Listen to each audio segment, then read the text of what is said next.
2024 में आईएएस बनना चाहते हो? तैयारी स्टार्ट कर दी है। लेकिन पहले ये तो बताओ कि आप यूपीएससी वर्दी हो भी कि नहीं, प्रिपरेशन सही डायरेक्शन में चल रही है कि नहीं चल रही है, ये कैसे पता लगेगा? भाई सबका तो चाचा मामा पापा आईएएस आईपीएस तो होते नहीं है। तो all India smash scholarship test for 2024 attempt करो। आपको अप टू 100% स्कॉलरशिप मिल सकती है हमारे मेंटरशिप प्रोग्राम में। लेकिन उससे भी ज्यादा बड़ी बात, रजिस्टर करते ही आपको 10,000 का माल, 10,000 का स्टडी मटेरियल, लेक्चर और इसके साथ हमारे रैंकर के साथ एक 1-to-1 सेशन जहां आप अपनी प्रॉब्लम, अपनी स्ट्रेटजी डिस्कस कर सकते हैं, ये सब मिलेगा। तो दिए हुए लिंक पे रजिस्टर करिए तुरंत। हेलो फ्रेंड्स, मेरा नाम राहुल कुमार रावत है और मैंने यूपी पीसीएस 2021 की परीक्षा में आबकारी निरीक्षक के पद पर चयन हुआ, जिसमें मेरी रैंक 28वीं रैंक है। मैं सबसे पहले डीकेटी को धन्यवाद देना चाहता हूं, जिन्होंने मुझे एक प्लेटफॉर्म प्रोवाइड कराया कि जो भी न्यू एस्पायरेंट्स हों उनके लिए कुछ अपनी एक स्टडी शेयर कर सकूं और अपनी कुछ जो भी अभी तक की जो मेरी जर्नी रही है उसके बारे में कुछ बता सकूं। तो सबसे पहले मैं अपनी जर्नी से स्टार्ट करता हूं। मेरी प्राथमिक शिक्षा मेरे गांव प्राथमिक विद्यालय में हुई थी। मैं उत्तर प्रदेश के बाराबंकी डिस्ट्रिक्ट के ग्राम कुदनापुर का रहने वाला हूं और मेरी प्राथमिक शिक्षा कक्षा 1 से 5 तक के बीच में वहीं हुई थी। और उसके बाद मैं बाराबंकी शहर आ गया पढ़ने के लिए और 12th तक की जो है आगे की शिक्षा वहीं हुई। फिर मैंने ग्रेजुएशन वहीं से किया और पोस्ट ग्रेजुएशन किया। उसके बाद मैं 2016 से मैंने तैयारी स्टार्ट कर दी यूपीएससी की। यूपीएससी में 2-3 अटैम्प्ट देने के बाद में मेरा लगभग, जिसमें अभी तक की 3 बार सीसेट मेरा नहीं हुआ, तो फिर कोविड स्टार्ट हो गया और पढ़ाई काफ़ी डिस्टर्ब हो गई। तो 3-4 साल हो गए थे। फिर मैंने सोचा कि क्यों ना एक स्टेबिलिटी ले ली जाए थोड़ा सा। फिर मैंने सोचा कि यूपी पीसीएस ठीक रहेगा, चूँकि 2-3 बार मैं इससे पहले यूपी पीसीएस दे चुका था, तो थोड़ा एक रणनीति मुझे पता चल गई थी कि हाँ क्या करना है, कैसे करना है। तैयारी अपनी स्टार्ट की और जो है यूपी पीसीएस को फोकस किया थोड़ा सा लास्ट ईयर 2021 में। और फिर प्रीलिम्स हुआ, मेंस भी सही रहा और फाइनली मेरा जो है अंतिम लिस्ट में नाम रहा। तो न्यू एस्पिरेंट्स के लिए मैं अपनी कुछ स्ट्रेटजी शेयर करना चाहूँगा। मैं पहले GS1 से स्टार्ट करते हैं, ठीक है। GS1, GS2, GS3 और GS4 के लिए मैंने क्या क्या मटेरियल यूज़ किए थे, क्या क्या सोर्सेज यूज़ किया था, इसके बारे में बात करना चाहूँगा। तो सबसे पहले मैं प्रीलिम्स के स्तर पे अगर बात करी जाए तो प्रीलिम्स में यही है, history, geography, polity, economy, current affair और इन्वायरमेंट, ये सब मोटा मोटा तौर पर इनको तैयार करना होता है। और इसके साथ में यूपी स्पेशल काफ़ी इम्पॉर्टेंट है यूपी के लिए। तो उसके लिए मैंने हिस्ट्री के लिए मैंने चूँकि DIS से कोचिंग ली थी, तो हिस्ट्री के नोट्स मेरे DIS के थे। और उसके अलावा जो RS शर्मा प्राचीन इतिहास के लिए और सतीश चंद्रा मिडिवल के लिए और बिपिन चंद्रा को मॉडर्न इंडिया के लिए, और उसके अलावा अपने क्लास नोट्स का यूज़ किया था। और आर्ट्स एंड कल्चर के लिए फाइन आर्ट्स की बुक और DIS की बुकलेट थी, वो सफिशिएंट थी। केवल मैंने वही बार बार रिवीजन किया। तो ये मेरा हिस्ट्री का रिसोर्सेज थे।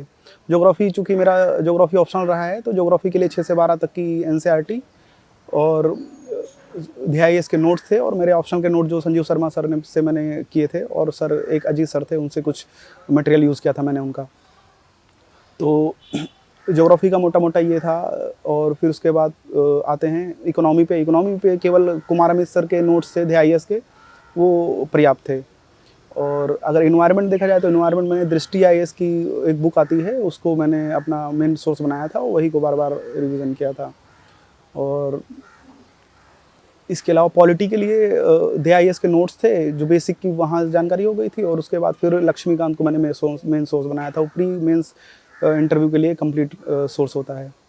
तो इसी को, और उसके अलावा प्रीलिम्स के लिए मैंने कोई मॉक टेस्ट नहीं दिए थे। यूपीएससी के जो मॉक टेस्ट विज़न के मैंने सॉल्व किए हैं लगातार कई सालों से, तो उन्हीं के माध्यम से मेरा लगभग प्रीलिम्स का GS ठीक ठाक हो जाता है। तो और इसके अलावा अगर बात की जाए सीसेट के लिए, तो यूपी पीसीएस के सीसेट के लिए बेसिक रीजनिंग मैथ्स होती है, और इसके अलावा हिंदी और इंग्लिश आपको अगर बेसिक अंडरस्टैंडिंग है तो कवर हो जाता है। तो वैसे ही मैंने भी कवर कर लिया था। अगर देखा जाए, अब आते हैं मेंस की अगर बात कर ली जाए, तो मेंस के लिए GS1 में modern India, world history, arts and culture, और सोसाइटी, इंडियन सोसाइटी, और ज्योग्राफी। तो ज्योग्राफी मेरा ऑप्शनल था, तो उस ज्योग्राफी उससे कवर हो गया था, चूँकि मेरे नोट्स थे और IAS के ही नोट्स थे, तो लगभग वही को मैंने बार बार रिवीजन किया और टेस्ट लिखे थे। एक IAS टेस्ट सीरीज यहीं है दिल्ली में, तो मैंने वो ज्वाइन किया था। तो ये ज्योग्राफी का रिसोर्सेज ये हो गया था। वर्ल्ड हिस्ट्री के लिए IAS के ही बुकलेट और खुद के नोट्स मैंने प्रिपेयर किए थे, शॉर्ट नोट्स, तो उन्हीं को बार बार रिवीजन किया था। इंडियन सोसाइटी के लिए मैंने विज़न की बुकलेट आती है, एक बहुत शानदार ही बुकलेट होती है, आप उसे ले सकते हैं, और बहुत ही शानदार बुकलेट होती है। तो और अगर देखा जाए, आर्ट्स एंड कल्चर के लिए मैंने IAS के नोट्स ही फॉलो किए थे केवल। तो लगभग ये GS1 का लगभग कंप्लीट हो जाता है। और GS2 की अगर बात की जाए, तो GS2 में लक्ष्मीकांत पॉलिटी के लिए मैंने उसी को मेन सोर्स बनाया था, वही को बार बार रिवीजन किया था, और मेंस के टेस्ट लिखे थे, फुल लेंथ टेस्ट लिखे थे सारे। और गवर्नेंस एंड सोशल जस्टिस के लिए मैंने जो है अपने खुद के नोट से IAS के ही, और उनकी एक बुकलेट आती है पतली सी गवर्नेंस की, वो काफ़ी सही बुकलेट है, अगर आप चाहें तो ले सकते हैं। तो बहुत ही शानदार बुकलेट है, मैंने उसका यूज़ किया था। और इंटरनेशनल रिलेशन चूँकि करंट अफेयर बेस्ड होता है, तो मैंने वही जो भी विज़न की मंथली मैगजीन आती है उससे लगभग कवर हो गया था। और लास्ट में एक मेंस की 365 आती है, तो उससे कवर हो गया था, लगभग IR का सारा पोर्शन उससे कवर हो जाता है।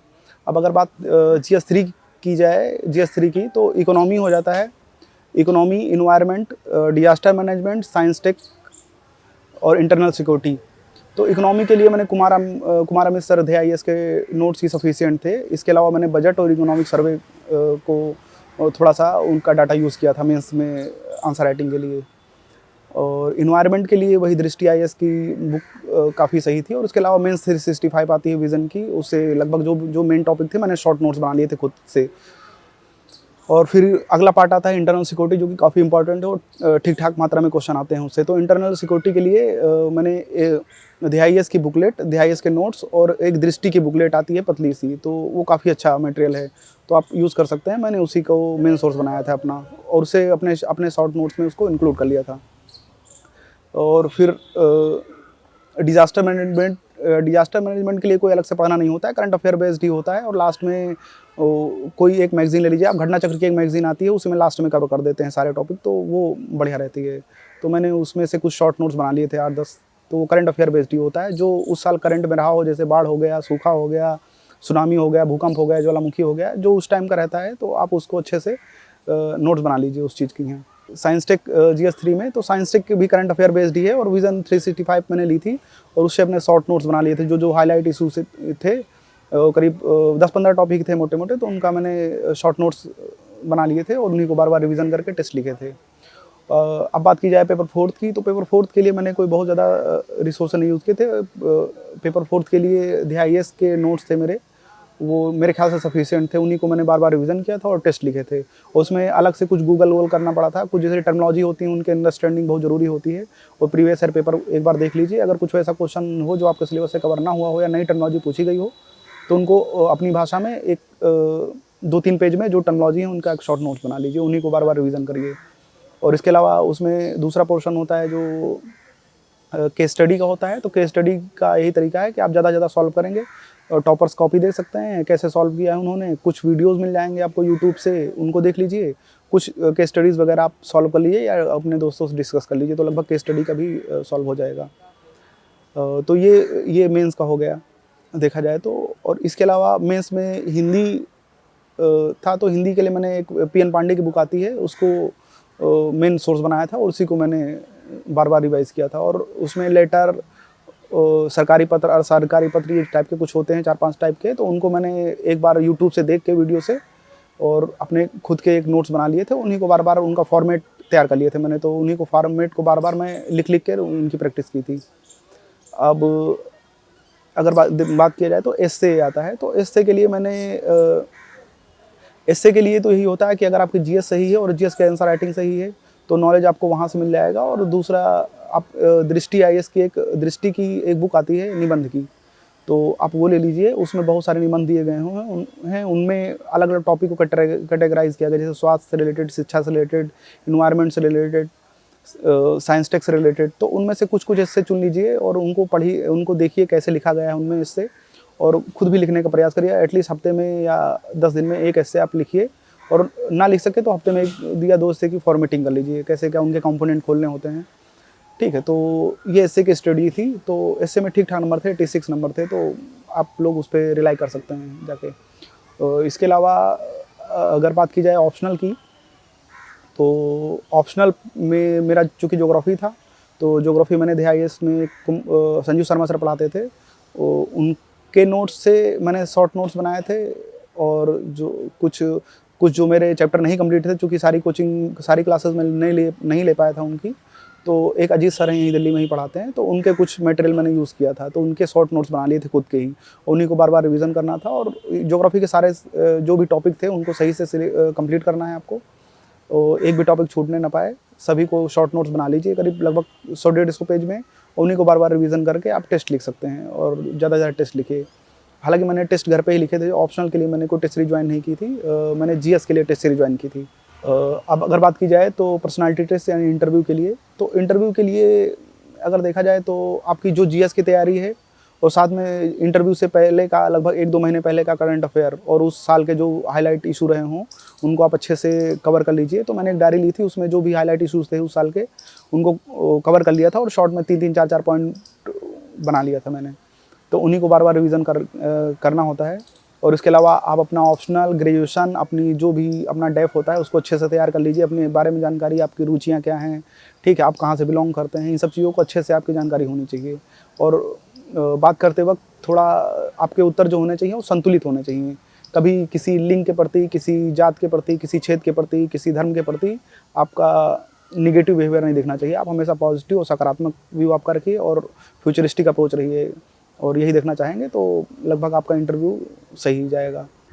मेरा मेन फोकस ये है कि चूँकि यूपी पीसीएस में हो गया है, और मेरा चूँकि शुरू से गोल ये था कि मैं यूपीएससी ही क्रैक करना है और प्रॉपर आईएएस बनना चाहता हूँ, तो उसी के लिए अभी लगा हुआ हूँ। मेन ड्रीम वही है, और फाइनली उसी के लिए लगा रहूँगा।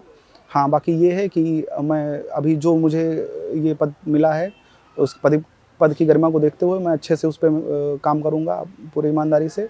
और इस अभी तक की जर्नी में बहुत सारे लोगों ने प्रत्यक्ष या अप्रत्यक्ष रूप से मेरा सहयोग किया, जिसमें मेरे माँ बाप, भाई बहन, मेरे इष्ट मित्र बहुत सारे थे, तो उनका बहुत बड़ा सहयोग रहा। यहाँ मेरे जो है घर पे बहुत सारे फ्रेंड थे जिन्होंने एडवर्स कंडीशन में मेरे घर का बहुत सपोर्ट किया, जैसे मेरे दोस्त हैं, रविकांत हैं, विनीत हैं, शेखर हैं, ठीक है, मेरे भैया हैं, बबलू भैया, ठीक है, मेरे पापा श्री नंद किशोर रावत, बड़े भैया हैं जगदीश कुमार रावत, और साथ में मेरा भतीजा है जो मेरे साथ में अभी रह रहा है, आदित्य।